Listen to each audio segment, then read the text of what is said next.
ஓம் முருகா போற்றி. ஓம் சரவண பவ. நான் உன்னோடு வெகு நாட்களாகவே பேச வேண்டும் என்று நினைத்த விஷயம். வெகு நாட்களுக்கு பிறகு உன்னை நான் காண வந்திருக்கின்றேன். மிகவும் ஆபத்தான செய்திதான். மனம் தளராதே. நான் எனது பக்தர்கள் அனைவரின் அந்தரங்க ஆட்சியாளனாக அவர்கள் இதயத்தில் வசித்துக் கொண்டிருக்கின்றேன். கொஞ்ச நாட்களாகவே நீ உன்னுடைய வியாபாரத்தில் அடிமேல் அடி வாங்கும் போது கவனித்து கொண்டுதான் வருகின்றேன். நெருக்கடிகள் சிக்கி நீ சின்ன பின்னமாகும் போது நீ படும் துயரத்தை காண முடியாமல் நான் ஊமையாக உன்னுடனே வந்து கொண்டிருக்கின்றேன்.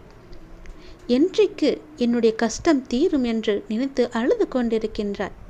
என்றைக்கு முடியாமல் உன் கோபத்தை என்மேல் காட்டப் போகிறாயோ என்று எதிர்பார்த்திருந்தேன். இன்று நீ அதை முழுமையாகவே கொட்டிவிட்டாய். என்னை வணங்குவதால் நம்புவதால் உனக்கு ஒன்றுமே நடக்கவில்லை என்று நீ எண்ணிவிட்டாய். அந்த வேதனையில் ஏதேதோ என்னை பேசிவிட்டாய். இனி உன் முகத்தில் முழிக்க மாட்டேன் என்று சொல்லிவிட்டாய். என்னுடைய இதயம் வலிக்கின்றது. உன்னை இந்த நிலையில் விட்டுவிட்டு நான் போகவா? நான் உன் கூடவே ஆரம்பம் முதல் இருந்து கொண்டிருக்கின்றேன். குழந்தைகள் என்ன சொன்னாலும் பெற்றவர்களுக்கு அது பெரிதாக தெரியாது. நானும் உனது நடவடிக்கைகளை உன் தந்தையாக நின்று பொறுத்து கொண்டேன். நான் நல்லவன்தானே? யாருக்கு என்ன தீங்கு செய்தேன்? எனக்கு இந்த நிலை ஏற்பட என்று கதறுகிறாய். தசரதராமன் யாருக்கு தீங்கிழைத்தான்? 14 ஆண்டுகள் வனவாசம் செல்வதற்கு. பொய்யே பேசாத அரிச்சந்திரனுக்கு ஏன் கஷ்டங்கள் வந்தது?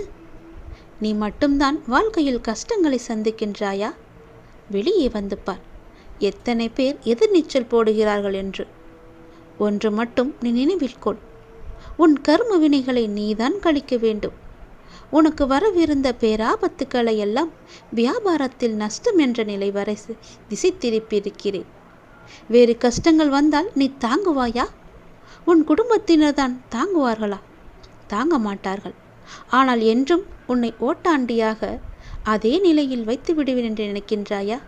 அடுத்தவனிடம் கை கட்டி நிற்கும்படியான சூழ்நிலையை நான் உனக்கு தரமாட்டேன். இப்படியாகவே கொஞ்ச நாள் உன் கஷ்டங்களை நீ சமாளித்து கொண்டிரு. அதற்குள் உனக்கு நல்லதொரு திருப்பம் உன் வியாபாரத்தில் ஏற்பட வழிவகை செய்கின்றேன். என்னை நீ முழுவதுமாகவே நம்பு. என் குழந்தைகள் என்னை நம்பி அடக்கலமானவர்கள். அவர்களை நான் கைவிடவே மாட்டேன். எனக்காக கொஞ்சம் பொறுத்துக்கொள். சமாளித்துப்பார். நிச்சயம் உன் வாழ்க்கை நல்லதாக மாறும். நான் அப்படி தராவிட்டால் உன் வாழ்க்கை எப்படி இருக்கும் என்று யோசித்துப்பார். நல்லது நடக்கும்.